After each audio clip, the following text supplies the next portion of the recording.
नमस्कार श्रोते हो, रेडिओ जयंतच्या आनंदी कट्ट्यावर मी अनुराधा आपणा सर्वांचं मनपूर्वक स्वागत करते. श्रोते हो, आजच्या आनंदी कट्ट्यावरून किशोरी चौघुले यांचा कर्माच्या सिद्धांताविषयी एक फार छान विचार वाचण्यात आला. तो शेअर करते तुमच्याशी. कोणाचीही हाय लागू नये, कारण त्याचे भयंकर परिणाम भोगावे लागतात. काही लोकांना पटणार नाही हा विषय, पण बऱ्याच जणांना पटेल. बघा, शारीरिक, मानसिक, आर्थिक त्रास जर कोणी कोणाला दिला, तर ज्याला त्रास दिला जातो त्याच्याकडून तळतळाट दिला जातो. अपमानास्पद वागणूक जर कुणाला दिली असेल, कोणाचं मन दुखावलेलं असेल, कोणावर अन्याय केलेला असेल, कोणाची काही कारण नसताना सामाजिक बदनामी केलेली असेल, छळ केला असेल, कोणाची हक्काची फसवून प्रॉपर्टी हडपली असेल, शारीरिक दुखापत कोणाला केली असेल, विश्वासात गैरफायदा घेतला असेल, ज्यानं उपकार केले असतील, स्वार्थासाठी त्याच्याच पाठीत खंजीर खुपसला असेल, त्रासाचं कारण कुठलंही असो, या सगळ्या उल्लेख केलेल्या गोष्टींचा, कारणांचा समोरच्या व्यक्तीला प्रचंड त्रास होत असतो. आणि ज्याला हा त्रास होत असतो ना, तो खूप दुःखी असतो. त्याचं मनोबल कमकुवत होत असतं आणि पर्यायानं ती व्यक्ती डिप्रेशनमध्ये सुद्धा जाऊ शकते. जाणून बुजून त्रास देणाऱ्या व्यक्तीला हे समजत नसेल. पर्यायानं ज्या व्यक्तीला त्रास झालेला असतो त्या व्यक्तीकडून अतिशय तेजस्वी नकारात्मक ऊर्जा शक्ती निघते आणि ज्याच्याविषयी ती निघते त्या व्यक्तीमध्ये ती शोषली जाते. त्यालाच आपण तळतळाट लागणं म्हणतो ना. मग ज्यानं कोणी त्रास दिलेला असतो त्याचंही कार्य यशस्वी होत नाही, किंबहुना झालं तरी ते फार काळ टिकत नाही. मग अपयश येणं किंवा अयशस्वी होणं, अशा अनेक प्रकारच्या घटना त्याच्या आयुष्यात घडू शकतात. आपण किती खरे आहोत आणि किती खोटारडे आहोत हे फक्त आणि फक्त आपल्या अंतर्मनालाच माहिती असतं. आपल्याला त्या काजल चित्रपटातलं गाणं आठवतंय का?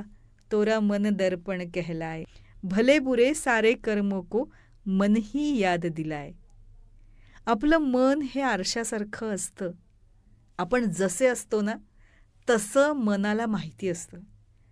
आपण जे काही पापपुण्य केलंय, जे काही चांगल्या वाईट गोष्टी केल्या आहेत, त्या आपल्या मनापासून आपण लपवूच शकत नाही. समोरच्याचं मन दुखावलं जाणं म्हणजे पाप लागणं. त्याची परतफेड शक्यतो या जन्मात करावीच लागते आपल्याला. तुम्ही आस्तिक असा किंवा नास्तिक, चांगल्या वाईट गोष्टींचा हिशोब सव्याज होतोच. एका पुस्तकात वाचनात आलं होतं की राजा धृतराष्ट्राच्या 100च्या 100 पुत्र युद्धात मारले गेले. तेव्हा त्यानं श्रीकृष्णांना विचारलं, असं का झालं? माझ्या सबंध जीवनात मी असं कोणतंही महान पातक केलं नाही की ज्याच्या परिणामस्वरूप सर्वच्या सर्व पुत्रांचा मृत्यू आपल्या डोळ्यासमोर पाहून त्यांचं दुःख सोसणं माझ्या नशिबी यावं.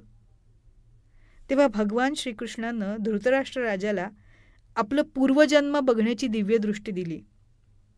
धृतराष्ट्र राजानं दिव्य दृष्टीद्वारे पाहिलं की साधारण 50 जन्मापूर्वी तो एक पारधी होता आणि पक्षी पकडण्यासाठी त्यानं एका वृक्षाला आग लावली होती. आग लागताच बरेचसे पक्षी उडून गेले. मात्र आगीची झळ लागल्यानं त्यातले कित्येक पक्षी आंधळे झाले. तर अनेक पक्ष्यांची 101 लहान पिलं उडू न शकल्यानं आगीत होरपळून मृत्युमुखी पडली. धृतराष्ट्र राजाची त्यावेळची ती क्रिया होती आणि त्याच्या क्रियेचं म्हणजे कर्माचं फळ कित्येक जन्मांनंतर धृतराष्ट्र राजाचे 100 पुत्र युद्धात मारले गेले तेव्हाच पूर्ण झालं. मंडळी, आपलं कर्म फळ देऊनच शांत होतं. प्रत्येक चांगल्या वाईट गोष्टींचा हिशोब हा होतोच. हा प्रत्येकाच्या कर्माचा सिद्धांतच आहे. चांगलं कर्म चांगलं फळ देऊन शांत होतं, वाईट कर्म वाईट फळ देऊनच शांत होतं. फक्त वेळ आणि काळ मागे पुढे होऊ शकते, पण हाच कर्माचा सिद्धांत आहे. मग आता आपणच ठरवायचं आहे ना, आपलं कर्म आपण कसं करायला हवंय. तेव्हा श्रोते हो, हा होता आनंदी कट्ट्यावरचा आजचा सुंदर विचार. तुम्हाला तो कसा वाटला याविषयीची तुमची कमेंट बॉक्समध्ये नक्की लिहा. आणि त्याचबरोबर रेडिओ जयंतचे दर्जेदार कार्यक्रम ऐकण्यासाठी रेडिओ जयंत लाईक करा, शेअर करा आणि सबस्क्राईब करा. रेडिओ जयंतचं सबस्क्रिप्शन फ्री आहे. आणि त्याचबरोबर नोटिफिकेशनसाठी बेल आयकॉनवर क्लिक करायला सुद्धा विसरू नका.